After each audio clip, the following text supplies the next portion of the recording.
on the Tyra Hill Show.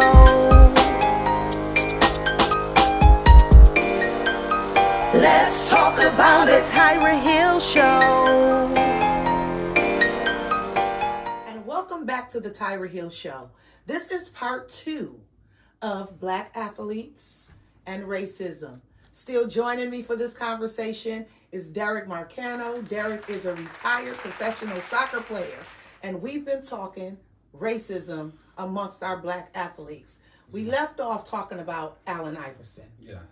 And everything that he endured. Yeah. And I wanted to kind of lead that conversation. And how he changed the game. He changed the game because he allowed other players to be their authentic selves. Yes. And when you can show up authentically, that says something.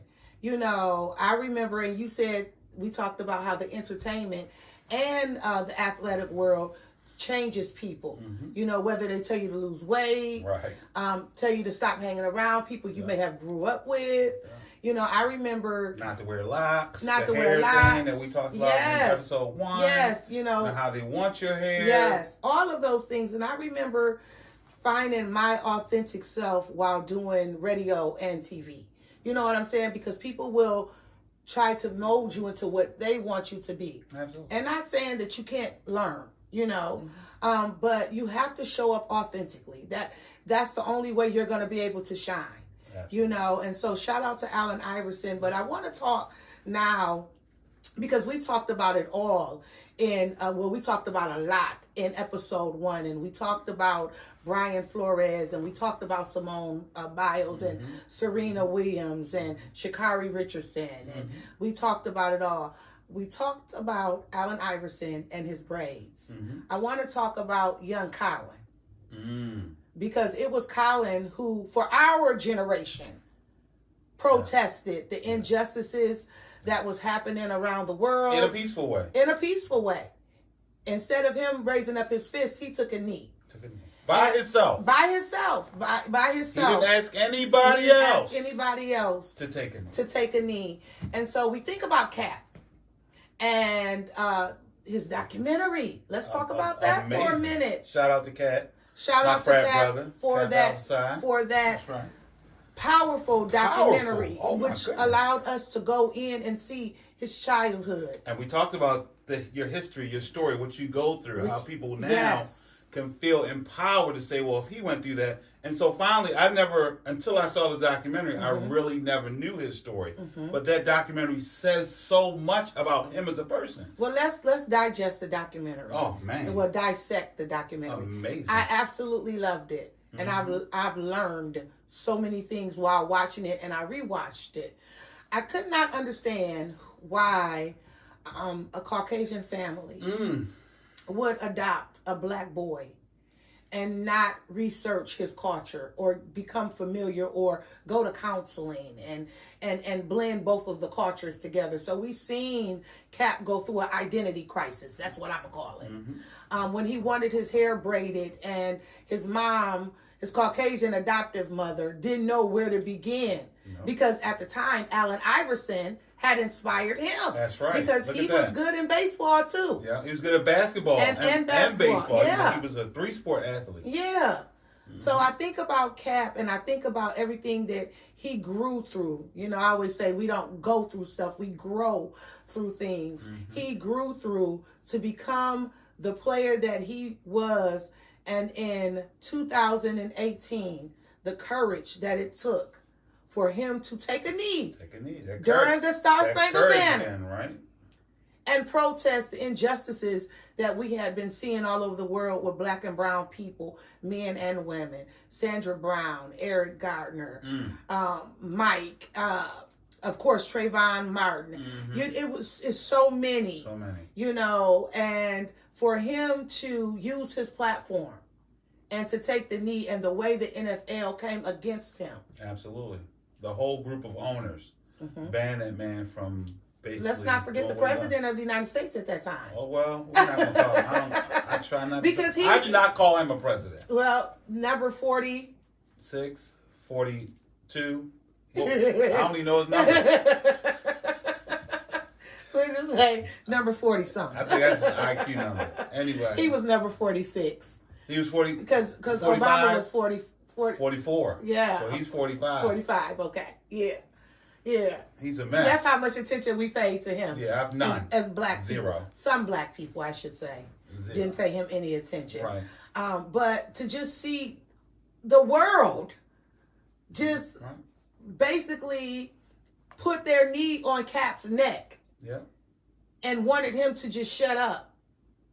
You know, and when I get the back end of the story, because I think it's important to share the back end of the story. When he took the knee, when he decided to protest, they were screaming, he's disrespecting the United States of America. Absolutely. He's disrespecting the flag. He's disrespecting the veterans. So he had a conversation with a veteran. And I think the veteran was the one who suggested, okay, well, take a knee. And Cap was like, okay, let's take a knee. Let's take a knee. And that started the movement for what we now know to be the face of the change that we've seen lately in the NFL. NFL, right, was because of him. Because so they had to pay him. him because they, of course, the civil suits and just the bad press on the NFL made them once again have to put up or shut up. And money is always the solution with people with money. They throw money at it. But once again, the courage, number one. Number two, because he was at the prime of his career. At the very all-star quarterback. Yeah. Made it to the Super Bowl. He lost to the Super Bowl. And I'm sorry, I said 2018. It was 2016 that he took the knee during the Star Spangled Banner.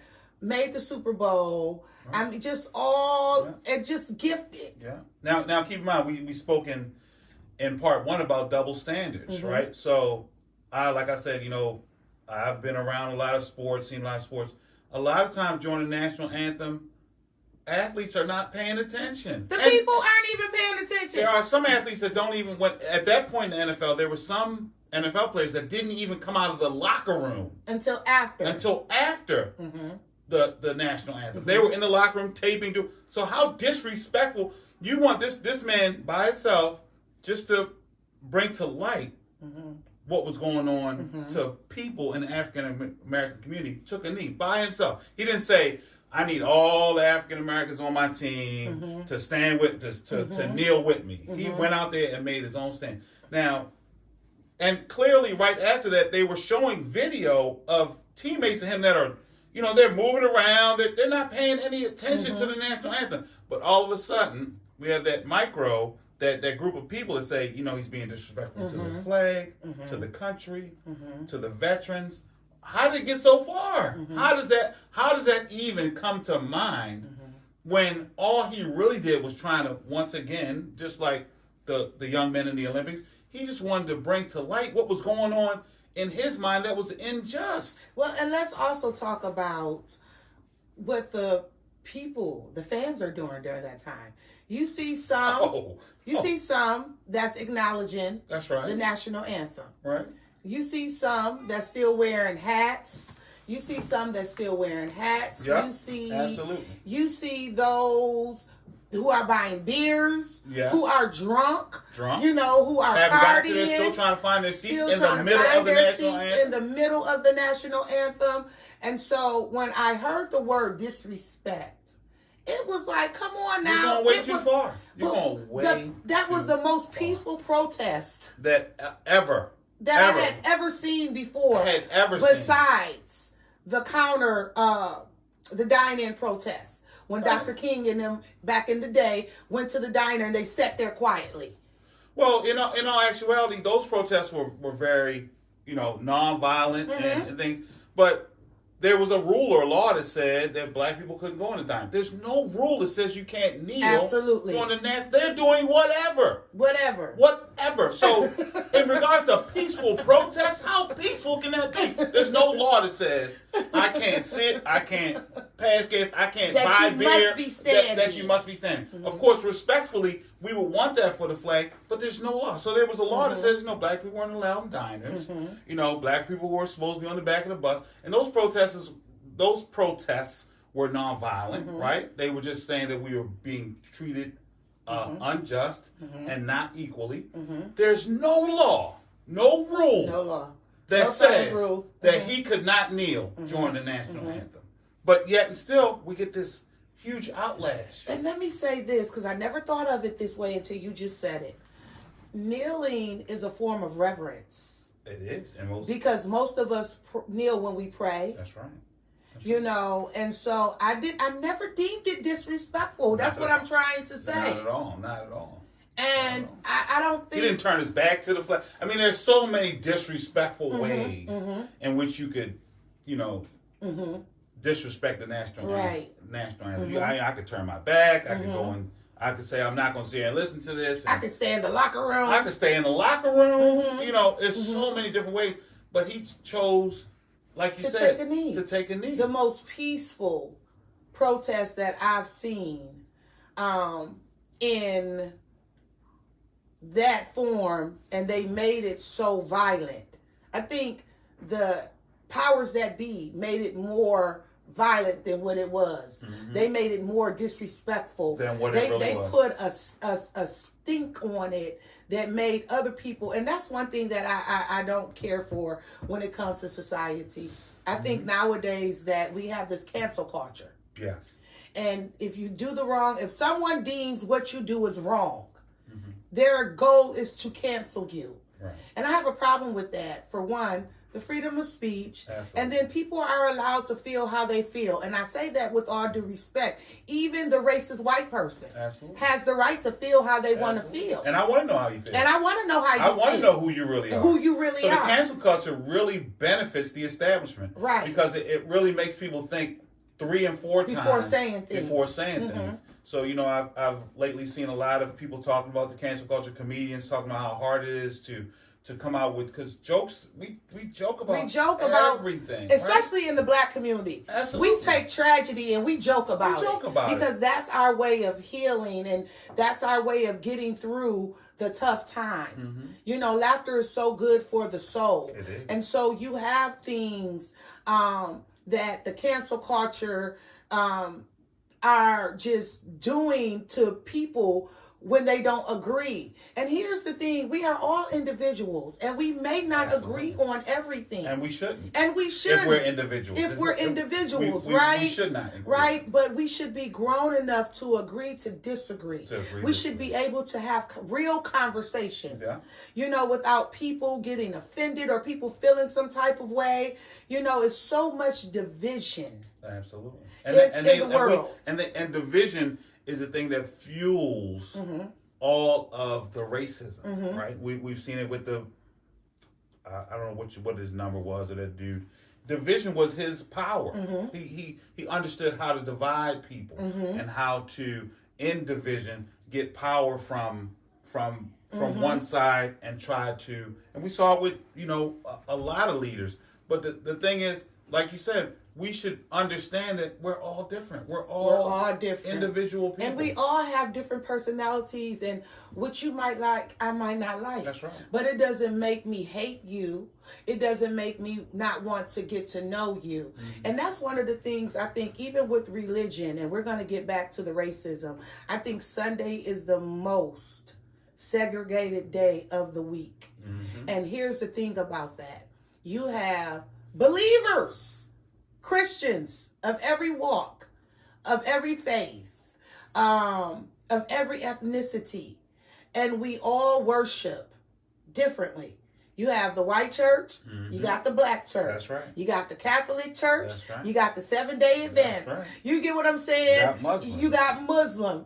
You know, it's just, and you would think that faith would be the thing that brings us together. But religion is the thing that keeps us separated. And so when I think about even the Star Spangled Banner, and I don't normally do this, but can production bring me my cell phone? Because I want to go over the words. Grab that for me, Derrick. Thank you. I want to talk about the Star Spangled Banner. Okay. And its racist words. And while I'm looking at that, I want to talk about how the Star Spangled Banner was written in Baltimore, Maryland. Right. And I've heard a lot about the Fort history McHenry. Fort McHenry. And I want to read the second stanza. In music, we call it a stanza. It's just a verse. It's just a verse. Because it is very racist. It has racism embedded in it.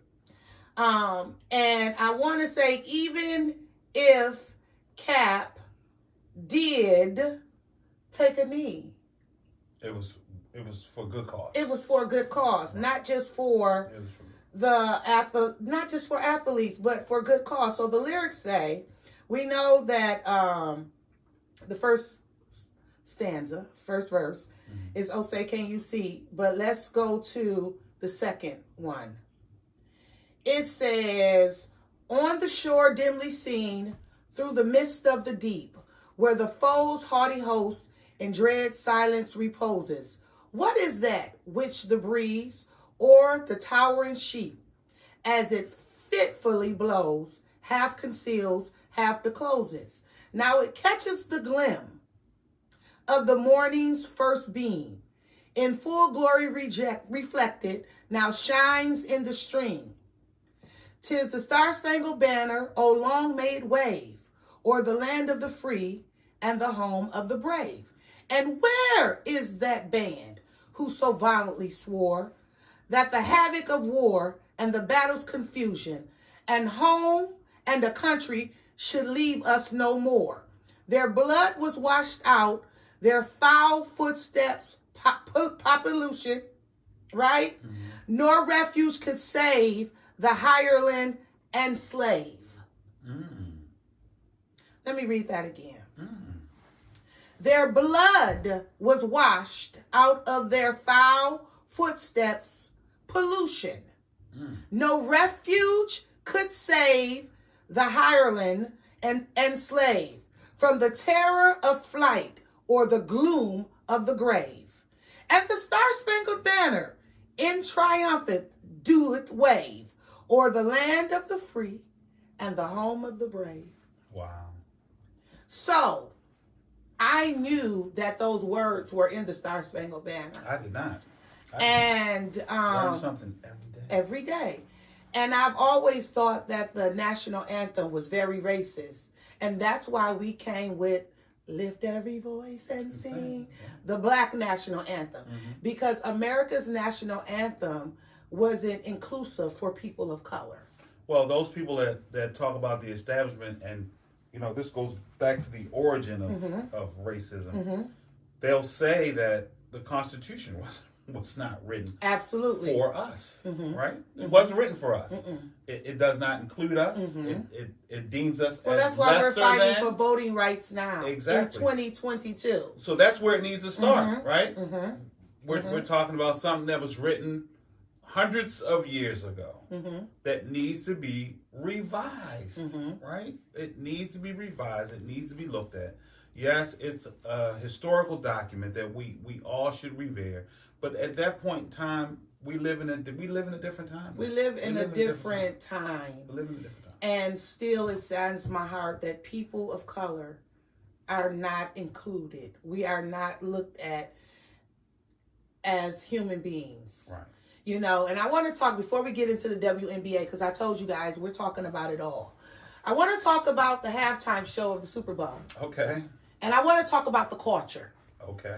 Because one of the things that frustrates me the most is when it comes to racism and racist people, they love our culture, but they hate us. That's right.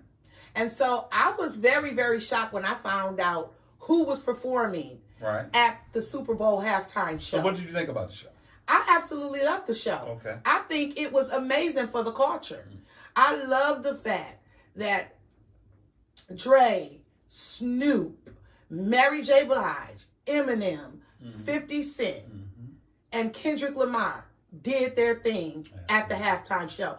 I can say, as a 46-year-old woman, that was one of the best halftime shows that I've seen. And I'm not even an NFL fan.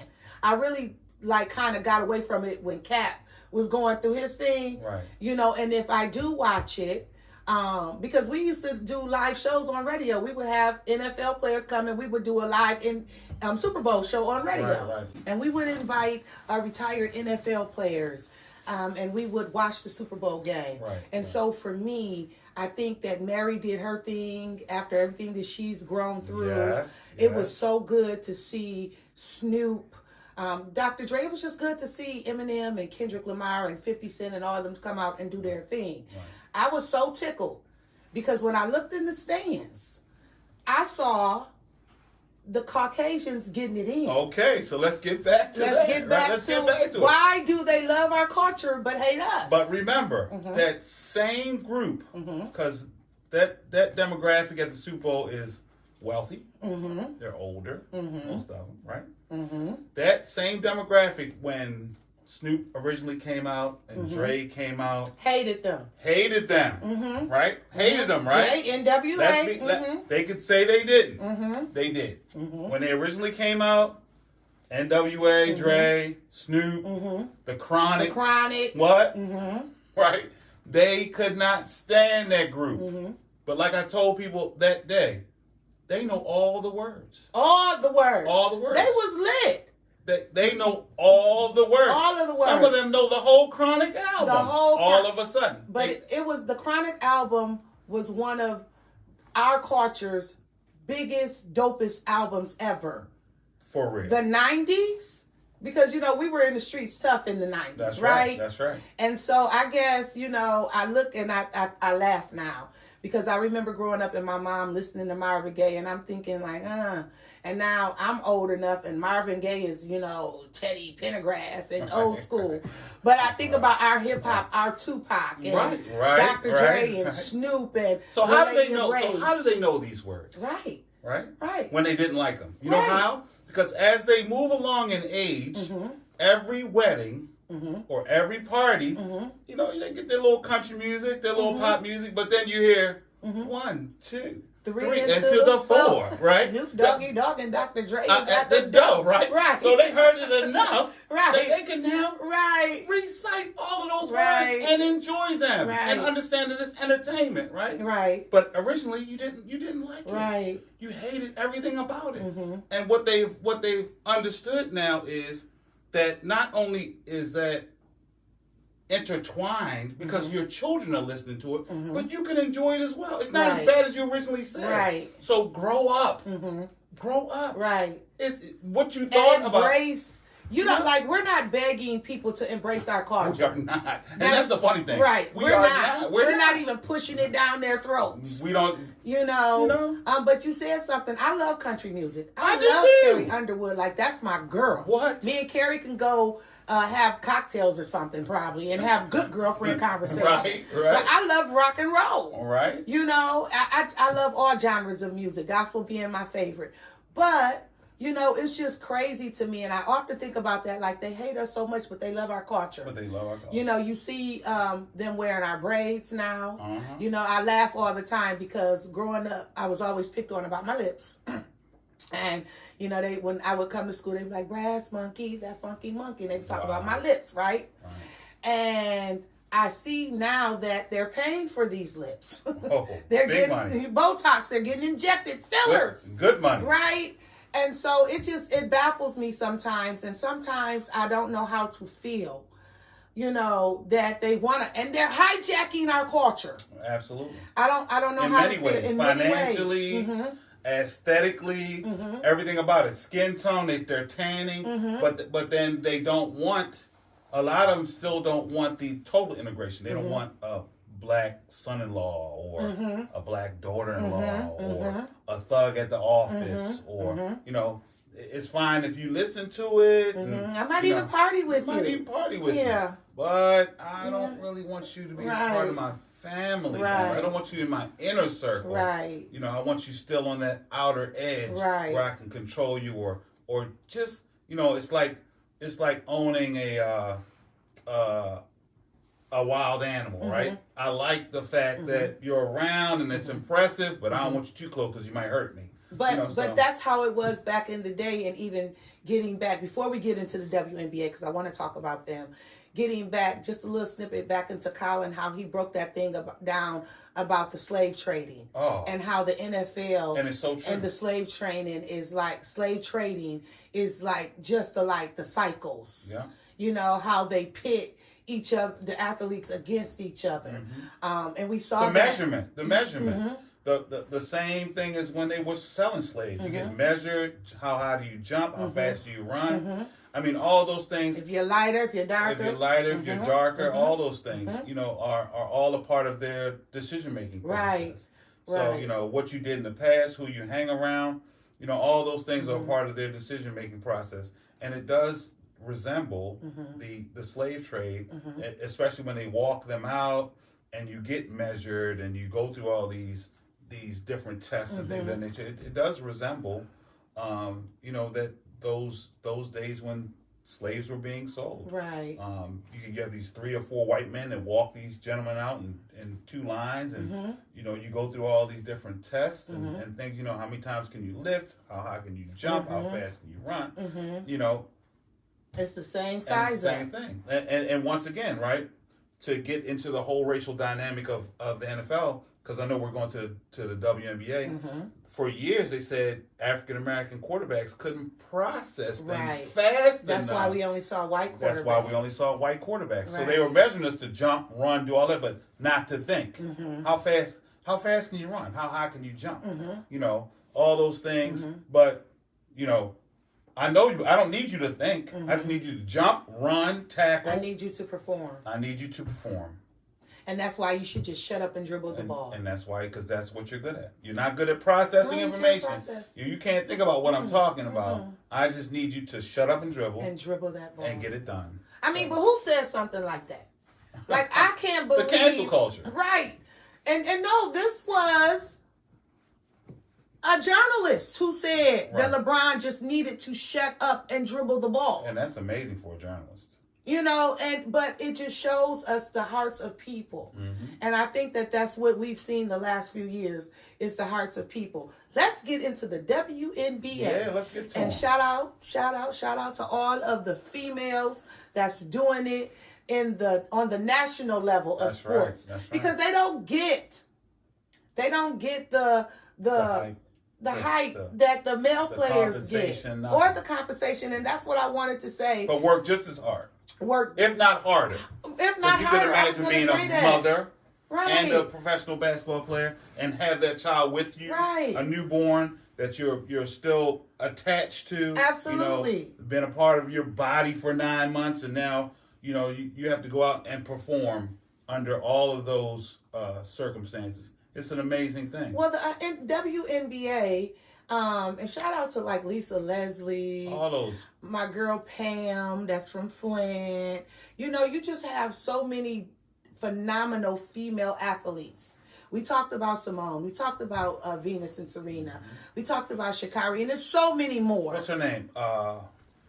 Erin Jackson. Yeah, the speed skater. The African-American young lady that just won. Amazing story. Right? And we know that women are crucial in the world. I say they run the world. You say that all the time. And I love that about you. But when I think about the WNBA and how they're leading the fight for equality for women players, and not just for women players, just for equality across the board for women, period. And it's amazing that, once again, the courage, right, to come out and say certain things.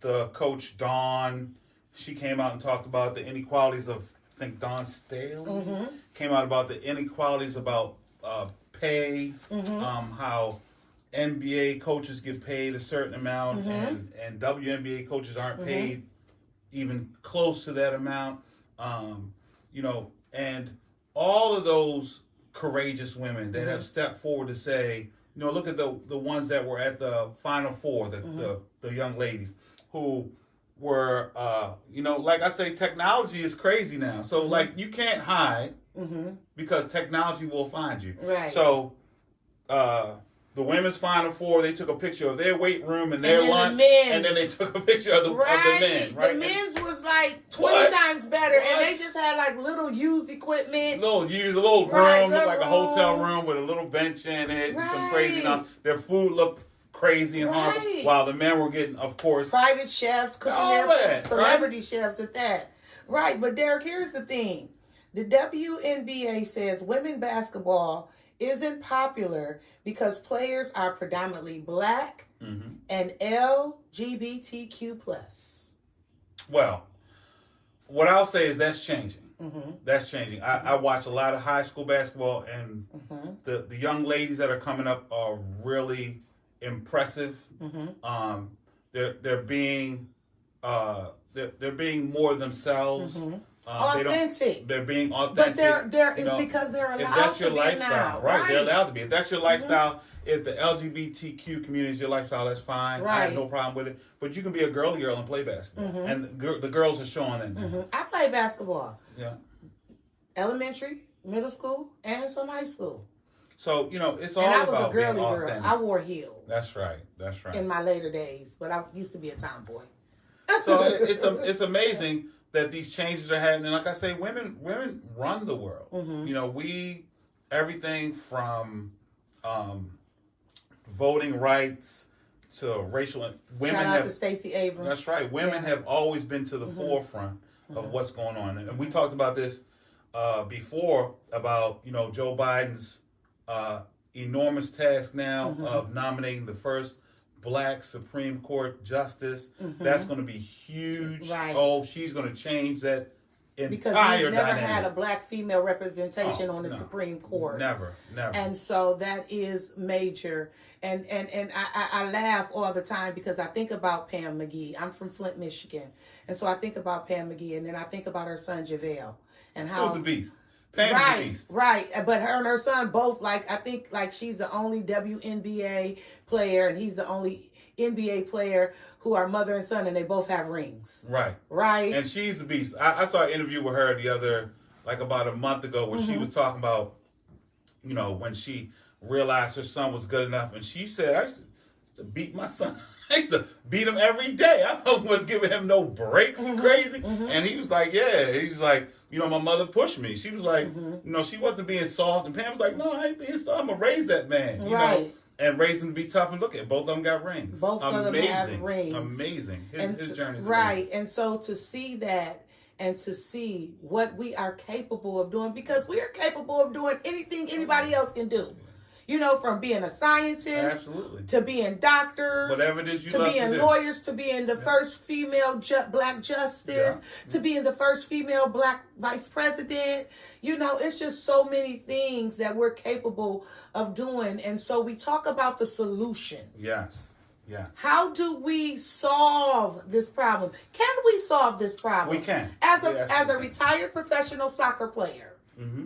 Can we solve this problem? We absolutely can. It's going to take a long time, and it's going to take everybody to be on the same page, which is hard. But I'll give you an example. Deion Sanders. Okay. He's changing the game, right?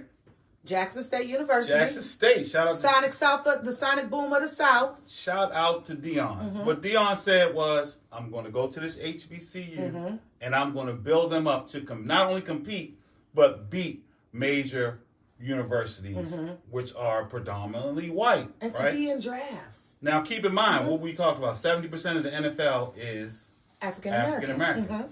So that pool normally comes from college. If you take and entice, just like Deion is, entice those young black men, and we know, they already know at a certain point if they're going to the league or not, right? Most kids are 1 or 2 years in college and done because the money's out there. The enticement of the money's out there.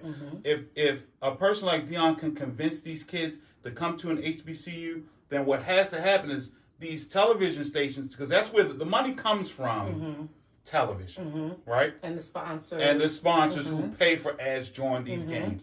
If you can convince these kids that go to the Nebraskas, the Floridas, the Notre Dames, to go to HBCUs, now you have a conversation with television in regards to paying to watch these games. Now you have more money that you can go out and get more players, more resources, do more things in neighborhoods, because they're only going to do, the powers that be are only going to do a certain amount in our neighborhoods. If we complain, they do a little bit more. But if we're in control of the narrative and the money, we can do more. We can build schools. We can build more fields in impoverished neighborhoods to bring these kids along and do more with the money. So what he is doing is the basis to changing things. We have to get our children to understand that you don't have to go to Notre Dame. You can go to Jackson State. You're still going to go to the league. You're still going to listen. That's good, Derrick. You're still going to go to the league. The league cannot ignore your talent. That's what they need to win. The end goal is what? Winning. They need you to win. So that 1 or 2 years, they already know who you are. They knew who you were at 12 in middle school. They were scouting They you. already knew who you were. So you don't have to go to Notre Dame or these big schools. You can go to an HBCU and empower the HBCU, have a great HBCU experience, and still go make that money. Right. So what he's doing is groundbreaking in the fact that that's where we need to start. We need to be in control of that money. Once we get in control of that money and we start getting more of it, we start making them, hold them more accountable for what they spend in African American neighborhoods, because we are the resource. We are what they sell. We are the majority. We are the majority. Right. And it's more to do with winning and where they get the resource of us being, athletically prone and things of that nature, and using that to our advantage, right? So what Dion is doing starts to solve the problem, right? Because now we're in control of the money, we're in control of the narrative, and it's getting ready to start in basketball as well. Well, I was going to say that college basketball, because we know that racism happens in college basketball as well, right? And we know that the stories doesn't have a light on them like the NBA does or the WNBA. And sometimes those stories get brushed up under the rug. But we know that our college students, black males and females, are enduring racism as they try to perform in their gifts and their talents. And so you think of the scouts when they're being scouted in college, and you think about the mental aspect of just having to perform and still be called the N-word. Absolutely. In college, because these are still babies. Oh, they're babies. You get what I'm saying? And in certain parts of the country, the things that we talked about earlier still go on. And that's what I mean. About, what you were saying about the sundown. The sundown, right? In certain parts of the country, that still goes on, right? So they are, you might have a basketball player in Idaho, right? There's really not too many. I've never been to Idaho, but I'm assume that is not a lot. There's not a whole lot of us there, right? So his objective is to get there, get a good education, be seen in whatever sport he's doing, and try to make it to the next level. And that's why he goes there. Now, if you can do that and still be the person that you are, be an individual, be able to go out and enjoy a nightlife or enjoy yourself, be around people that care about you, love you, and can identify with you, be yourself, how great would that be? How great would that be? You have a son that's actually a basketball player, a very good basketball player. And he's now in prep school, still on his basketball journey. On his journey. How in Texas? How has that experience been for him, leaving the East Coast, going to the South? Well, he's a well-traveled young man, but he kind of understands the dynamic, and it is changing. But that journey is still tough because he's one that believes that you have to find that bigger program, right? He believes that.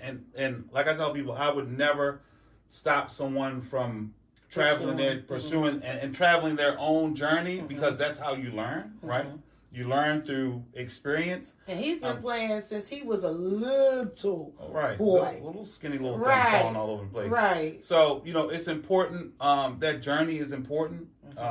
As we can see from Allen Iverson, Mike Vick, that journey. But what's most important is, and what I tell them is, learn something from people that came before you. Right. Learn from those people that went through something. Even if it's what not to do. Even if you can learn something from everybody. You can learn what to do and what not to do. And kids that learn that succeed faster than kids that don't. I was a hard-headed learner. I can't sit here and say I wasn't. I was, right?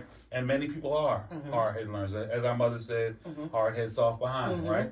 So the children that learned early that, let me listen to this OG, because what what he's saying might benefit me. You know, those are the people that tend to succeed, you know, as time went on. Absolutely. You know, so, you know, like we did what we did years ago. In the streets, you would have an old school hustler say, listen, on Thursdays it's jump out day, right? Don't go outside on Thursdays. Right. What they do? They still go outside on Thursday. Get locked up. And for the whole weekend. But the OG said, listen. Told you, don't go outside. I did this. I'm friends with the I know. Don't go outside. You know the rules on Thursday, right? He said and to you, still did look, young blood, don't go outside on Thursday, and you still did it. You're soft. You're hard-headed learner. There's nothing wrong with that. You're gonna learn, right? That may have changed your path or whatever. But it's the fact that the ones that understand that when somebody imparts knowledge on you that has already been through it, been there, even if you believe or in your mind, maybe you I gotta see if the stove hot yourself. That's right. You know, still listen. Just listen. Listen. Let me ask you before we close out. You're a coach. You're still coaching soccer. Absolutely. You're coaching basketball. You know, baseball every now and again. Yeah. Just an all-American dad, an athlete, and coach. What would you say to that black athlete out there, be it male or female, that's feeling depressed or a little discouraged because they're experiencing racism? Well, first of all, be courageous and talk your truth, right? Talk your truth to the powers that be and to your support group. That's number one. Number two, still continue to strive, because now that, as we talked about before, that you've talked up for yourself and spoke about your journey and your truth, now you have to excel at what you can't use that as a crutch, right? You can't say, well, they don't like me because I'm black or whatever, right? I could never use that. You have to go out there now and show and prove. Right. You have to excel, like we said, excel even double now. Now that you've said what you had to say, go out there now and prove that what I'm speaking about is truth. Like Brian Flores, right? He spoke his truth, but we know that he's qualified. So it's that you can't say that, oh, we didn't hire him because he's not qualified, right? He's definitely qualified, but he spoke his truth. So now, regardless of what you're doing, and we're going to talk about this too sooner or later, but have you seen Kanye's documentary, his little thing on Netflix? With Drake? No, Not he's the got concert? he's No, got I this haven't he's seen got it. this documentary on Netflix that you have to see. Okay. And what it proves is, if you continue to strive and push, as crazy as we think he is, when you look at the documentary, what you understand about Kanye is he's consistent. From day one, he said, I'm going to be famous. And he would not let anything stop him. And that's the same mindset athletes have to have. When I went to tryout, I wasn't drafted to play professional soccer. I went to an open tryout. And I went with Chauncey. Chauncey was a close friend of mine that had substance abuse issues. But he was one of my closest friends because Chauncey believed in me and always told me to believe in myself. And I went down there and I tried out, and I had to actually try out with 3 different groups because they kept telling me, come back.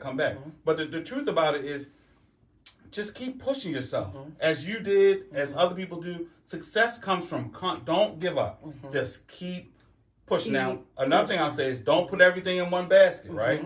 Always have options. Have options, but keep pushing and trying for your dreams, because eventually it'll happen as long as you don't give up on them. Derrick, that was good. I thank you so much for joining me for this amazing conversation.